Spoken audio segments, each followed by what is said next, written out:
Good morning guys. আজকে আমাদের চেরাপুঞ্জিতে এই লাস্ট একটা সকাল, যেমন দেখতে পাচ্ছ। এক্ষুনি বেরিয়ে যাব। এখন সময় হচ্ছে 7টা বাজতে যায়, 7টা বাজতে 15 মিনিট। আর নিচে যাবো এবার গাড়িতে করে, ডাউকি সাইডে বেরোবো। মানে ভিউটার ভাই কোনো জবাব নেই। এই ভিউটার জন্যই ভাই আমি এই জায়গাটা কি ছাড়তে একটুখানি মনটা খারাপ হচ্ছে। জাস্ট ভিউটা একবার চেক করো। ওই পাশে পাহাড় আর এই পাশে হচ্ছে পুলিশ স্টেশন আর একটা ব্যারেন ল্যান্ড। আর যখন মেঘ আসে উড়ে উড়ে এই পুরো ল্যান্ডের মধ্যে ভরে যায়। সময় ঘড়িতে বলছে সকাল 6:30। বেরোতে বেরোতে প্রায় বড্ডই লেট হয়ে গেল, তাই ঠিকমতো ব্রেকফাস্টটাও সারা গেল না। তাই আমাদের প্রথম গন্তব্য কোনো হোটেল হবে, যেই হোটেলে আমরা ঠিকমতো ব্রেকফাস্ট সারতে পারবো।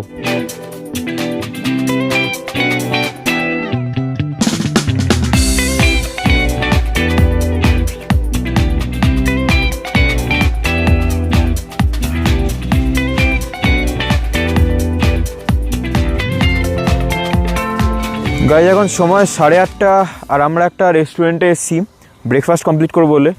আজকে দুর্গার অষ্টমী, তাই ভাবছি ননভেজটা না খেলেই ভালো হয়, কিন্তু ভাই এখানে পাওয়াও তেমন কিছু যাচ্ছে না। দেখি পুরি সবজি অর্ডার দিয়েছি, 110 টাকা বলছে, তো ওটাই দেখি খেয়ে আজকে কাজটা চালাতে হবে। বড় বড় সাইজের পুরি দিয়েছে আর এখানে হচ্ছে এরকম একটা মটরের তরকারি দিয়েছে, বাস এটাই দিয়েছে। আর এখানে স্যালাড। এটাই হচ্ছে ব্রেকফাস্ট আজকে।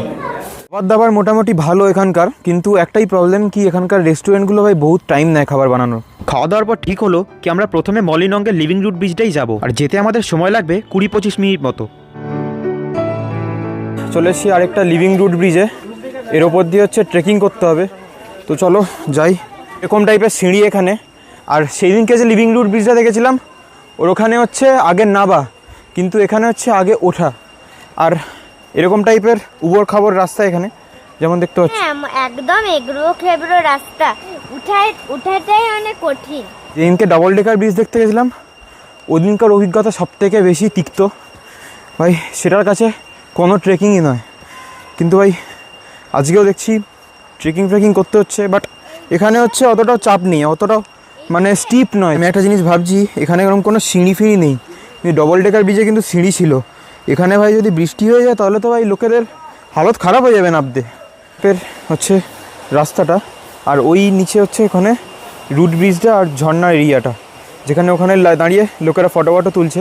আর আপাতত আমাদের এতটা কভার করতে হবে। ফার্স্ট টিকিট কাউন্টার আছে সামনে গিয়ে। টিকিট হচ্ছে এন্ট্রি ফি 40 টাকা পার পারসন, আর ক্যামেরা যদি ইউজ করো তাহলে 20 টাকা only. To the living root bridge নওয়েট ভিলেজ। গাইজ এটা হচ্ছে সামনে লিভিং রুট ব্রিজ, আর নিচ দিয়ে বয়ে চলেছে নদী। যেমন দেখতে পাচ্ছ, নদী তো বলবো না, এটা জলপ্রপাত বলবো। আর ওটা হচ্ছে লিভিং রুট ব্রিজ। চলো যাওয়া যাক লিভিং রুট ব্রিজে। এইটা হচ্ছে root bridge, living root bridge. যেমন দেখতে পাচ্ছ একটা গাছ, তার শিকড়গুলো দিয়ে এই ব্রিজটা তৈরি। এগুলো গাছের শিকড় একটা পুরো।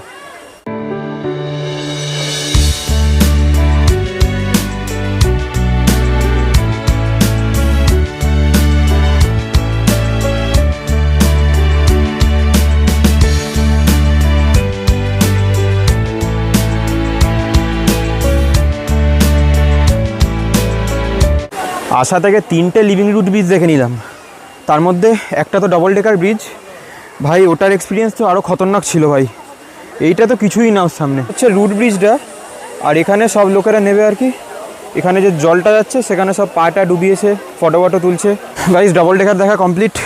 এবার চলো বাকি সাইড সিনগুলো কমপ্লিট করে আমাদের ডাউকি নদীতে বোটিং আছে আজকে, দেখি কতটা কি প্ল্যান এক্সিকিউট করা যায়। লিভিং রুট ব্রিজের প্রাকৃতিক সৌন্দর্য উপভোগ করার পর ঠিক হলো যে আমরা মলিনং ভিলেজটা কভার করব। মানুষের মুখে শুনেছি যে মলিনং ভিলেজ নাকি এশিয়ার সব থেকে ক্লিনেস্ট একটা ভিলেজ। আজকে সেটা নিজের চোখে দেখবো বলে বিশাল উত্তেজনা।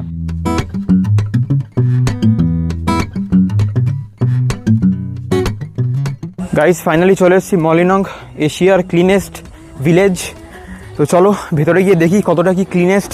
কিন্তু হ্যাঁ, এটা তো মানতে হবে রাস্তার সাইডে ভাই কিচ্ছু একটা প্লাস্টিকের এইটুকু টুকরো পড়ে নেই, এটা তো মানতে হবে ভাই। বাইরে এত রোদ, ছাতা ইউজ করতে হচ্ছে। বাপরে বাপ। জঙ্গল আছে, গাছের ছায়াও আছে, আর লোকেরা এখান দিয়ে হেঁটে যাচ্ছে। আর তেমন দেখার মতো বলতে গেলে এটাই, আর কিছু দেখার মতো তেমন নেই। সেই কলকাতার ইকো পার্কে যেরকম গাছপালা লাগানো থাকে সেরকম সেরকম গাছপালা লাগিয়ে দিয়ে ভাই এটাকে বলে দিয়েছে কি এটা মলিনং। প্রথমটা ঢুকে মনে হচ্ছিলো হ্যাঁ ভাই কিছু একটা ভেতরে মশলা আছে, কিন্তু কোনো মশলা ফসলা কিছুই নেই ভাই, সময় নষ্ট। ভাই চলো চুপচাপ ডাউকিতে গিয়ে বোটিং করবো, ওটাই সব থেকে ভালো। এখানে ঢোকার এন্ট্রি ফি কিন্তু 100 টাকা, ঠিক আছে। আমি 100 টাকা দিয়ে ভাই এটা এক্সপেক্ট করিনি সত্যি কথা বলতে। ডাস্টবিন করা আছে যেখানে লোকেরা সব কিছু ফেলেছে, হ্যাঁ রাস্তায় কিছু পড়েনি এটা মানতে হবে। মলিনং দেখার পর আমাদের পরবর্তী গন্তব্য হচ্ছে Dawki river boating. Dawki boating side অব্দি যেতে আমাদের সময় লাগবে 1 থেকে 1.5 ঘন্টা। ডাউকি নদীর জল নাকি কাঁচের মতো স্বচ্ছ, ওর ওপর দিয়ে নৌকো গেলে মনে হবে পুরো নৌকোটা আকাশে ভাসছে, ঠিক এমনটাই শোনা লোকের মুখে।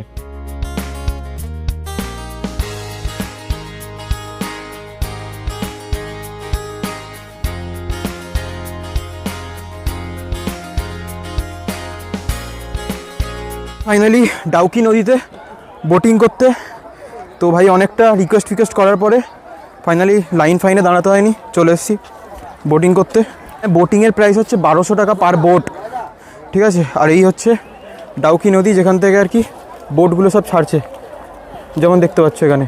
ডাউকি নদীর জল ভাই বহুত ক্লিয়ার, এই টাইমটায় সেই ক্লিয়ারিটি পাওয়া যাবে না জলের, যেহেতু ভাই বৃষ্টি প্রচুর, কিন্তু ভাই যথেষ্ট ক্লিয়ার আছে, কিন্তু ওই 3D লুকটা পাওয়া যাবে না, ওটা ডিসেম্বর মাসেই পাওয়া যাবে।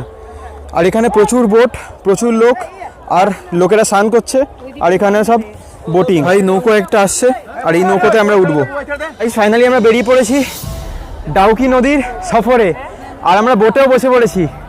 জাস্ট দেখো জলের কালারটা, জাস্ট দেখো, যেটার জন্য ডাউকি নদী ফেমাস, পুরো গ্রিন, কিন্তু সেই কালারটা নেই যেটা ট্রান্সপারেন্ট, ওটা একমাত্র ডিসেম্বর বা নভেম্বরের লাস্টের দিকেই থাকে, যখন একদম বৃষ্টি একদম হয় না, আর পুরো ক্লিয়ার থাকে আশেপাশ। আর ওই পাশটা হচ্ছে বাংলাদেশ, আর এই পাশটা আমাদের ভারত। যাচ্ছি পুরো ডাউকি নদীর সফরে, আরে বাস। আর ওখানে যেমন দেখতে পাচ্ছ ইন্ডিয়া আর বাংলাদেশের পতাকা উড়ছে একসঙ্গে। জাস্ট দেখো সামনে, জাস্ট ভিউটা একবার চেক করো ভাই, চারপাশে শুধু জঙ্গলই জঙ্গল, ওপরে পাহাড়, আর নিচে এরকম একটা ক্লিয়ার নদী। ক্লিয়ার তো বলবো না, জলটা ঘোলাটে, কিন্তু বাই স্টিল।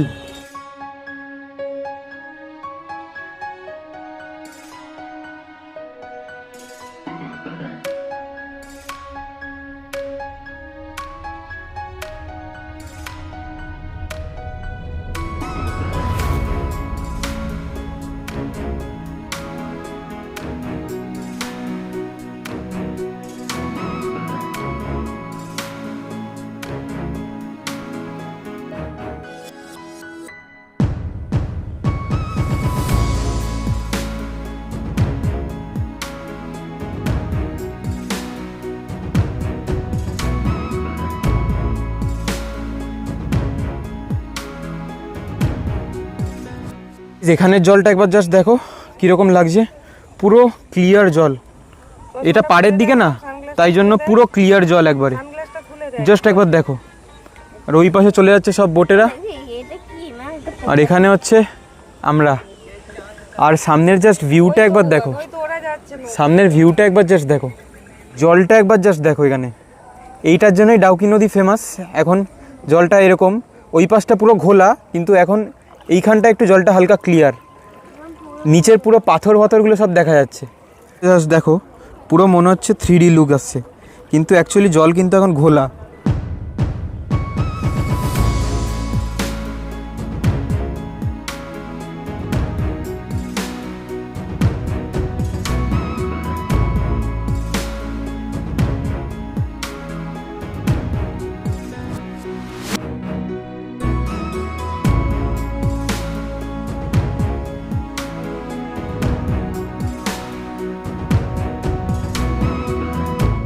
এত সুন্দর পাহাড়গুলো মাঝখানে, আর মাঝখানে এরকম একটা নদী, পুরো গ্রিন এরকম নদী বয়ে চলেছে, আর তার মাঝখান দিয়ে আমরা বোটিং করছি।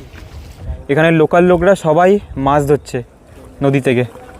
অদ্ভুত সুন্দর জায়গা মাইরি, অদ্ভুত সুন্দর জায়গা। তোর কেমন লাগছে? খুব মজা হচ্ছে। ঘুরিয়ে নিয়ে গিয়ে আমরা হচ্ছে ওই পাশে নামবো গিয়ে। এই হচ্ছে আমাদের বোটিংয়ের ট্রিপ। এটা পুরোটা আর কি বাংলাদেশ, আর ওই পাশে border security force, first line of defence, আর এইগুলো সবাই বাংলাদেশি। জাস্ট দেখো এরা সবাই আর কি বাংলাদেশি। আর এই পাশটা আমাদের ভারত, এইটা আমাদের ভারত, জাস্ট দেখো। আর এইটা হচ্ছে পুরোটা বাংলাদেশ। বোটিংটা কিন্তু লাজবাব ছিল, যাই বলো। আমার ভাই একদম ওয়ার্থ ইট লেগেছে। 1200 টাকা যদি আমি দিয়েছি ভাই, একদম ফুল ফ্লেজেড ওয়ার্থ ইট। যা ভিউ, আর আমাদের মাঝি আঙ্কেলও যা পোলাইট, যা সিভিলাইজড, ভাই আমার ভাই ফুল ওয়ার্থ ইট লেগেছে। ডাউকিতে বোটিং করতে করতে কখন দুপুর গড়িয়ে বিকেল হয়ে গেছে নিজেও টের পাইনি। ডাউকি থেকে বেরিয়ে আমাদের পরের গন্তব্য স্নংপেটাংয়ের তাঁবু। টেন্টে থাকার জীবনেরই প্রথম অভিজ্ঞতা। ডাউকি থেকে স্নংপেটাং যেতে 1 ঘন্টা 20-25 মিনিট মতো সময় লাগবে। গাইস, আমরা ফাইনালি চলে এসেছি স্নংপেটাংয়ের টেন্টে, ক্যাম্প, যেখানে আমরা আর কি আজকের রাতটা থাকবো। তো এখানে হচ্ছে 2টো টেন্ট নিয়েছি, কারণ একটা টেন্টের মধ্যে এরা 2জনকে অ্যালাউ করবে, ঠিক আছে।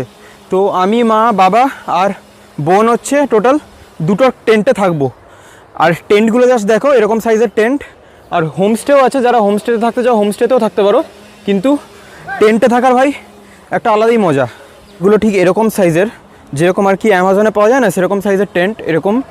আর ওপরে হচ্ছে কভার টভার সব কিছু দেওয়া আছে, আর পাথরের সঙ্গে টেন্টগুলো বাঁধাও আছে। এখানে ইলেকট্রিসিটিকেও সব কিছু ব্যবস্থা করা আছে, মোবাইল টোবাইল চার্জ দেওয়ার কোনো অসুবিধা হবে না। আর আমাদের টেন্ট হচ্ছে এইটা আর হচ্ছে এইটা। আর টেন্টের মধ্যে হচ্ছে দেবে একটা বালিশ, 2টো বালিশ, আর একটা হচ্ছে এরকম আর কি পাতলা কম্বল টাইপের ব্ল্যাঙ্কেট। আর টেন্টের সাইজটা ঠিক এরকম টাইপের। এই পাশের ভিউটা জাস্ট একবার দেখো ভাই, কি অসম্ভব সুন্দর ভিউ। সামনে একটা বড় পাহাড়, আর এরকম নদী বয়ে চলেছে, ডাউকি নদী এটা। আর ওখানে স্নংপেটাংয়ের সেই ডেঞ্জারাস ব্রিজটা, যেটা হচ্ছে কেবল ব্রিজ। নদীতে যেটা বলেছে সেটা হচ্ছে এইখানে সামনে যদি থাকো তাহলে লাইফ জ্যাকেট লাগবে না, মানে এই পাথরগুলোর কাছে। কিন্তু যদি দূরে যাও তাহলে হচ্ছে, যেমন ওরা লাইফ জ্যাকেট নিয়েছে 50 টাকা পার হেডে, ওরকম লাইফ জ্যাকেট আর কি নিতে পারো। যারা স্নংপেটাং আসবে না তারা হচ্ছে, আমি প্রেফার করব টেন্টেই থাকো, যদি কারোর কোনো অসুবিধা না থাকে। কারণ টেন্টে থাকলে ভাই এখানের গোটা যেই ভিউটা এটা এনজয় করতে পারবে, প্লাস এখানে যে একটা অ্যাটমসফিয়ার, মানে একটা ক্যাম্পিং অ্যাটমসফিয়ার, সেটাকেও এনজয় করতে পারবে। এখানে যখন ইচ্ছা হচ্ছে, যদি সকালবেলা একদম সকালবেলাও স্নান করতে যাও পেয়ে যাবে, দুপুরবেলাও করতে যাও তাও পেয়ে যাবে।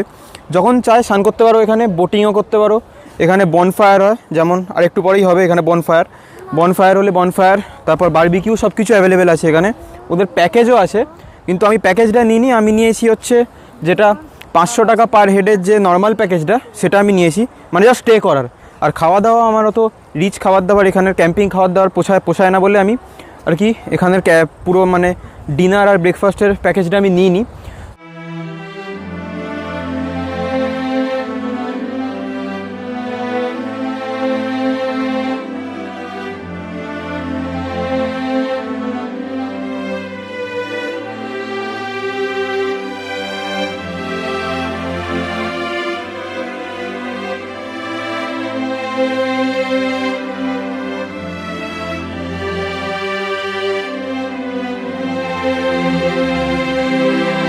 গাইজ, মোটামুটি স্নান করা আমার কমপ্লিট হয়ে গেছে। আর এরকম খানিকটা নদীটা পুরোটা বোল্ডারে ভর্তি, কিন্তু তার মধ্যেও ভাই স্নান মোটামুটি করা আমার কমপ্লিট। এবার জামা প্যান্ট চেঞ্জ করে আর টেন্টে একটু ঘুমাবো আর একটু রেস্ট নেবো। এবেলা পুরো ক্যাম্প সাইটটা এরকম দেখতে লাগছে, দেখো ক্যাম্পটা ঠিক ওই জায়গাটায়, ওইখানে 2টো টেন্ট আছে। সবে মাত্র আমরা টেন্টের মধ্যে আর কি শোবো বলে প্ল্যান করছি। আকাশটা দেখো কি দেখাচ্ছে ভাই। আজকের ভিডিওটা এখানেই এন্ড করা যাক, এবার শুতে হবে। কাল একদম সকাল সকাল ভোর উঠে ওই ফ্রিজগুলো সব কমপ্লিট করব। আর এখানে একটু মর্নিং ওয়াক করে, এখানে সানটান করে আমরা বেরিয়ে যাবো গুয়াহাটির উদ্দেশ্যে। আর রাস্তাতে পড়বে অনেক কিছু ফলস, আরও 2-3টে ফলস পড়বে, ওগুলো কমপ্লিট করে চলো আমরা গুয়াহাটি বেরিয়ে যাবো।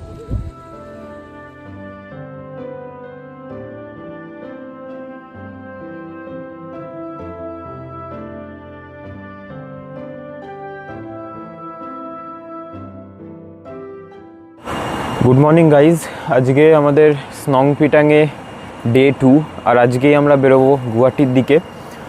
আর সকালবেলা এখন ঘড়িতে বলছে সকাল 5:30, আর জাস্ট একবার ভিউটা দেখো, আকাশে মেঘ উড়ে বেড়াচ্ছে। আর আমাদের ক্যাম্প সাইটটা এরকম টাইপের, আর এখানে এরকম টাইপের একটা নদী, যার নাম হলো ডাউকি বা উমগড নদী। আর এখান দিয়ে বয়ে চলেছে এরকম ক্রিস্টাল ক্লিয়ার জল, আর তার মাঝখান দিয়েই খেলছে মাছ। আজকে আমরা ওই সাসপেনশন ব্রিজটাও কভার করব, আর প্লাস এখানে যা যা সাইড সিনগুলো আছে সেগুলো কভার করব জাস্ট পায়ে হেঁটে। আর বেরিয়ে যাব গুয়াহাটির দিকে।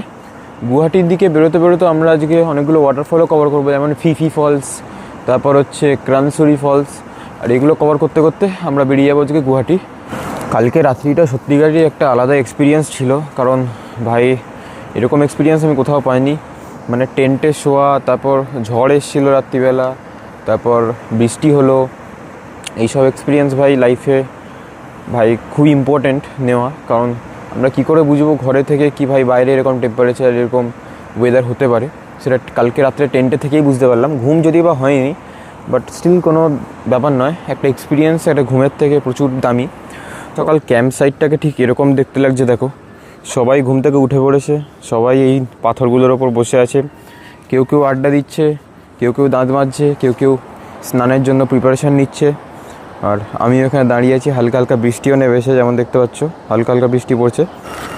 গাইস বাইরে প্রচুর বৃষ্টি হচ্ছে, তাই ছাতা নিয়ে আর কি বেরোতে হলো ওই ব্রিজটায় যাওয়া বলে। সামনের ওই ব্রিজটা দেখতে পাচ্ছ, ওটা সাসপেনশন ব্রিজ একটা, ওই ব্রিজটায় যাওয়া বলে আর কি ছাতা নিয়ে বেরোলাম সিঁড়ি যাওয়ার জন্য ওই ব্রিজটায়। আর এইটা হচ্ছে ব্রিজটার এন্ট্রান্স, আর এরকম খানিকটা হাইট এই ব্রিজটার। জিনিস লেখা আছে, this is for general information that no more than 15% should cross the bridge. অর্থাৎ এখানে 15 জনের বেশি এই ব্রিজটার ওপরে যেতে না বলছি, যদি যায় কেউ তাহলে 2000 টাকার কাছাকাছি ফাইন এখানকার, ঠিক আছে। সেই কেবল সাসপেনশন ব্রিজ, আর নিচ দিয়ে বয়ে চলেছে উমগড় নদী। নিচ দিয়ে ওইখানে আমরা ছিলাম ক্যাম্পে, যেমন হচ্ছে দেখতে পাচ্ছ। আর এখন এইখানে আবার চলে এসেছি ব্রিজে।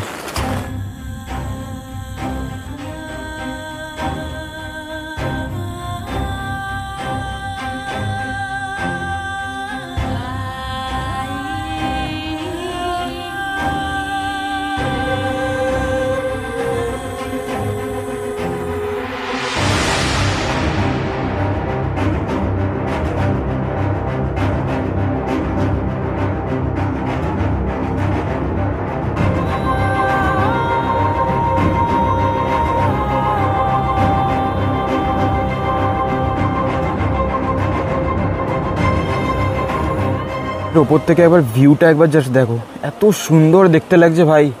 আর সকাল সকাল উঠেই যদি এরকম কেউ ভিউ দেখে, মেঘালয়তে একটা জিনিস তো মানতে হবে ভাই, যদি কেউ ভিউ অ্যাডভেঞ্চার এইসব যদি চায়, Meghalaya is the best place. আমাদের মেঘালয়ের ট্যুর ফাইনালি এখানেই শেষ। আর রাস্তায় গুয়াহাটিতে যেতে যেতে আমরা ফিফি ফলস আর ক্রানসুরি ফলসটাও কভার করে নেব। স্নং পেটাং থেকে বেরিয়ে আমাদের প্রথম গন্তব্য হচ্ছে ক্রানসুরি ওয়াটারফল। ক্রানসুরি ওয়াটারফল যেতে আমাদের সময় লাগবে আধ ঘন্টা মতো।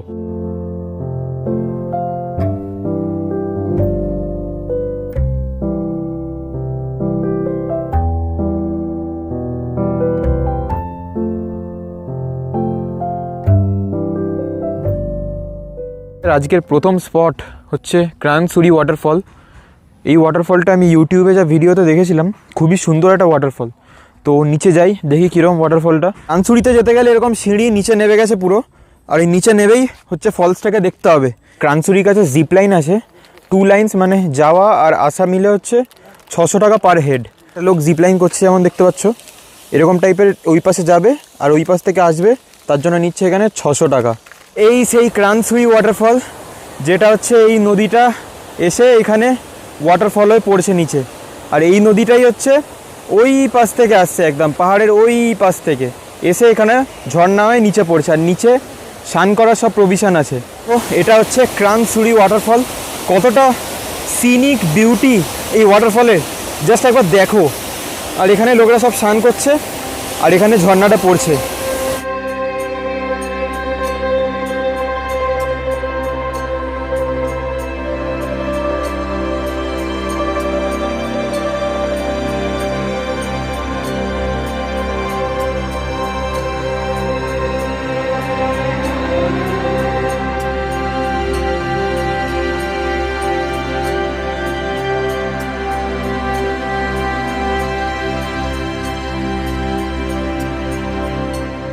গাইস ফাইনালি ক্রানসুরি ওয়াটারফল দেখা কমপ্লিট। এখানে তোমরা স্নানও করতে পারো, এখান থেকে লাইফ জ্যাকেট নিয়ে, লাইফ জ্যাকেটের ভাড়া হচ্ছে 50 টাকা করে। আর এবার আমরা ওপরে গিয়ে আরেকটাই waterfall of Meghalaya, Fifi waterfall দেখে আমরা গুয়াহাটি চলে যাব। গাইস আমাদের নেক্সট স্পট হচ্ছে ফিফি ফলস। আর ফিফি ফলসে শুনলাম হচ্ছে 3.5 কিলোমিটার হাঁটা, প্লাস একটা জিনিস যেটা দেখলাম এখানে বোট ছাড়ছে ওখান দিয়ে, এখানে বোটে করে পার পার্সন হচ্ছে 110 টাকা, ঠিক আছে। আর ফিফি ফলসের কাছে গিয়ে আবার পার পার্সন 50 টাকা করে। তো ভাই এত বাজেট নেই প্রথম কথা, ঠিক আছে। আর দ্বিতীয় কথা ভাই 3.5 কিলোমিটারের হাঁটা, এটা ভাই আমার দ্বারা হচ্ছে না, তাই ফিফি ফলস আজকের জন্য ক্যান্সেল, মানে এবারের জন্য ক্যান্সেল। পরের বারে যখন আসবো যদি বাজেট আর পায়ের অকাত থাকে তাহলে নিশ্চয়ই যাব, আর তোমাদেরকেও দেখাবো। আর এখানেই আমাদের মেঘালয়ের ট্রিপ সমাপ্ত হলো। সবশেষে একটা কথাই বলবো, মেঘালয় ভারতের এমন একটা জায়গা যেই জায়গার প্রাকৃতিক সৌন্দর্য মুখে বলে বোঝানো যাবে না। তাই যারা ভারতের এই সাইডটা দেখেনি, আমার মতে মনে হয় তারা কিছু না কিছু একটা মিস করে যাচ্ছে। এতদিন আমি মেঘালয়ে ছিলাম, আমার যেরকম লেগেছে আমি তোমাদেরকে শেয়ার করলাম, বাকিটা এবার নিজস্ব মতামত। Thank you.